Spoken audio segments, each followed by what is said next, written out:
नमस्कार दोस्तों, मैं यश गौतम, आपका स्वागत है मेरे यूट्यूब चैनल पर। दोस्तों कैसे हैं आप सभी? मैं उम्मीद करता हूं आप सभी अच्छे होंगे। दोस्तों बैलेंस शीट फाइनलाइजेशन के आज इस वीडियो में मैं आपको 15 पॉइंट्स बताने वाला हूं। तो ये वीडियो बहुत ज़्यादा इंपॉर्टेंट होने वाली है, बने रहिए इस वीडियो के साथ। और यदि अभी तक आपने मेरा यूट्यूब चैनल सब्सक्राइब नहीं किया है तो कर लीजिए ऐसी बेनिफिशियल वीडियोज़ के लिए, और नोटिफिकेशन बेल को भी ऑन कर लीजिए, जिससे कि मैं वीडियो अपलोड करूँगा तो सबसे पहले आप तक पहुँच जाएगी। तो दोस्तों चलते हैं वीडियो को स्टार्ट करते हैं। सबसे पहले जो हमारा पॉइंट है वो है ओपनिंग बैलेंस डालना।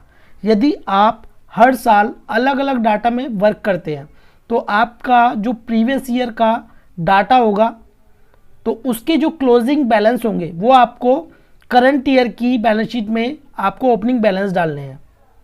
ठीक है। फिर दूसरा जो हमारा पॉइंट है वो है debtors, creditors and borrowing reconcile करना। तो आपके जो डेटर्स होंगे, क्रेडिटर्स होंगे, बोरोइंग होंगी, तो उनको रिकॉन्साइल करना। रिकॉन्साइल कैसे करना है आपको?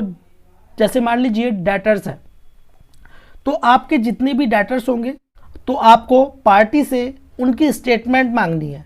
ठीक है। और अपने अकाउंटिंग सॉफ्टवेयर में, टैली में उनको रिकॉन्साइल करना है। ठीक है। यानी कि जो पार्टी का क्लोजिंग बैलेंस है और आपका जो क्लोजिंग बैलेंस है वो मैच होना चाहिए। ठीक है, पार्टी का। ऐसे ही आपको क्रेडिटर्स में करना है। क्रेडिटर से स्टेटमेंट मांगनी है, ठीक है, अकाउंटिंग स्टेटमेंट, और उसको रिकॉन्साइल करना है अपने टैली डाटा से। ऐसी हमारी बोरोइंग होंगी। अब हमारा जो तीसरा पॉइंट है वो है बैंक रिकॉन्सिलेशन तैयार करना। ठीक है, आपको बैंक रिकॉन्सिलेशन तैयार करना है, यानी कि आपका बैंक का बैलेंस और आपका डाटा जो टैली डाटा है उसका बैलेंस बिल्कुल मैच होना चाहिए क्लोजिंग का। तो अब इसमें पॉइंट नंबर 4, पार्टी के टीडीएस चेक करना। तो आपको पार्टी के टीडीएस चेक करना है। किससे करना है? आपको करना है फॉर्म 26A से।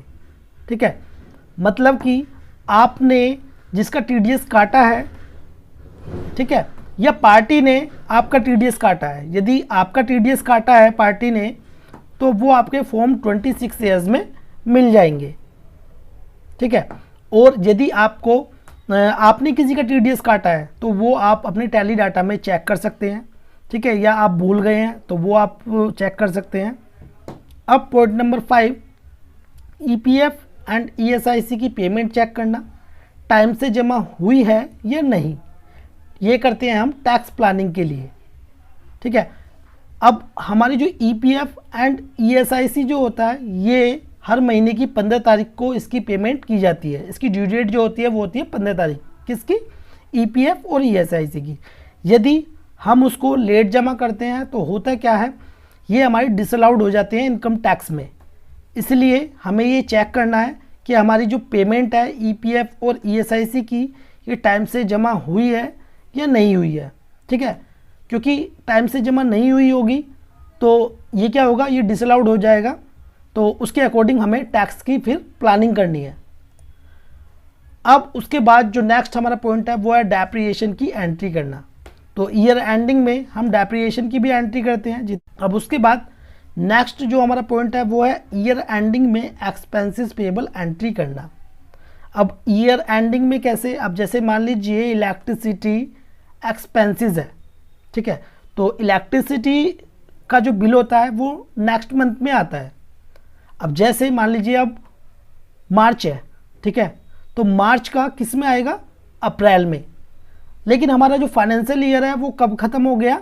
वो हो गया मार्च में। तो हम जितने भी फिर हमारे एक्सपेंसेस हो गए उनकी हम पेबल एंट्री करेंगे। यानी कि पेबल एंट्री का मतलब हो गया एक तरह से हमने नेक्स्ट ईयर में ट्रांसफ़र कर दिए, क्योंकि हम जो पेमेंट करेंगे वो करेंगे नेक्स्ट ईयर में। ठीक है, जैसे अप्रैल में बिल आया इलेक्ट्रिसिटी का तो हम पेमेंट उसकी अप्रैल में भी कर सकते हैं, मई में भी कर सकते हैं। ठीक है, या और हमारे कुछ ऐसे एक्सपेंसेस होते हैं जिनकी हम पेमेंट बाद में करते हैं। ठीक है, तो उनकी हमें एक्सपेंसेस पेबल की एंट्री करनी होती है। अब उसके बाद जो नेक्स्ट हमारा पॉइंट है वो है कैश नेगेटिव चेक करना। आपको ये चेक करना है कि आपका जो कैश है वो नेगेटिव नहीं जाना चाहिए। क्यों? क्योंकि देखिए हमें कुछ खर्चे हमें कैश में दिखाने होते हैं। ठीक है, जब हम बैलेंस शीट फाइनलाइज करते हैं, बैलेंस शीट को फाइनल करते हैं, तब हमें कुछ खर्चे जो हमारे कैश में हुए हैं वो हमें कैश से दिखाने होते हैं। अब मान लीजिए आपका पहले से ही नेगेटिव आ रहा है, तो आप अपने एक्सपेंसेस को कैश में कैसे दिखाएंगे? ठीक है, तो उसके लिए आपका जो कैश है वो नेगेटिव नहीं जाना चाहिए। इसके लिए आपको करना क्या है? इसके लिए आपको कैश विड्रॉल करना है ईयर एंडिंग से पहले। ठीक है, आपको क्या करना है? Cash withdrawal. अब उसके बाद जो नेक्स्ट हमारा पॉइंट है वो है sale, purchase and tax reconcile करना, बुक्स को जीएसटी पोर्टल से चेक करना। अब जैसे हमारी सेल हो गई, परचेज हो गई, टैक्स हो गया, तो हमारी बुक्स जीएसटी पोर्टल से रिकॉन्साइल होनी चाहिए। जो हमारी बुक्स में सेल है, परचेज है, आईटीसी है, ठीक है, आउटपुट टैक्स है, तो वो हमारा जीएसटी पोर्टल पर अवेलेबल होनी चाहिए। तो कुल मिलाकर कहने का मतलब ये है, आपकी बुक्स जो है वो जीएसटी पोर्टल से बिल्कुल मैच होनी चाहिए। ठीक है, फिर उसके बाद जो नेक्स्ट पॉइंट है वो है न्यू एक्सपेंसेस को ओल्ड एक्सपेंसेस रेशो में डालना। तो इसमें हम क्या करते हैं? अब जैसे मान लीजिए हमारे कैश में एक्सपेंसेस होते हैं, ठीक है, तो जो हमारे कैश में एक्सपेंसेस होते हैं, हम कुछ एक्सपेंसेस को अपने जो हमारे न्यू एक्सपेंसेस होते हैं यानी कि करंट ईयर के जो होते हैं वो ओल्ड एक्सपेंसेस रेशो में डाल देते हैं। ठीक है, इनमें से कुछ ही हम डाल सकते हैं कैश में। अब उसके बाद नेक्स्ट जो हमारा पॉइंट है वो है एडवांस एक्सपेंसेस की एडजस्टमेंट एंट्री करना। तो इसमें हम क्या करते हैं? जो हमारे एडवांस एक्सपेंसेस होते हैं उनको एडजस्टमेंट एंट्री की जाती है। अब उसके बाद जो नेक्स्ट हमारा पॉइंट है वो है इनकम टैक्स प्रोविज़न एंट्री करना। तो इसमें जो हमारा टैली डाटा होता है या अकाउंटिंग सॉफ्टवेयर डाटा होता है, उसमें हमें इनकम टैक्स प्रोविजंस की एंट्री करनी होती है। ठीक है, अब जो नेक्स्ट हमारा पॉइंट है वो है फॉर्म 26S से बुक्स में टीडीएस चेक करना। अब जैसे कि मैंने आपको ऊपर वाले पॉइंट में बता दिया था, यदि आपका टीडीएस किसी भी पार्टी ने काटा है तो वो आपका किस में आ जाता है? Form 26AS। ठीक है, तो हमें क्या करना है?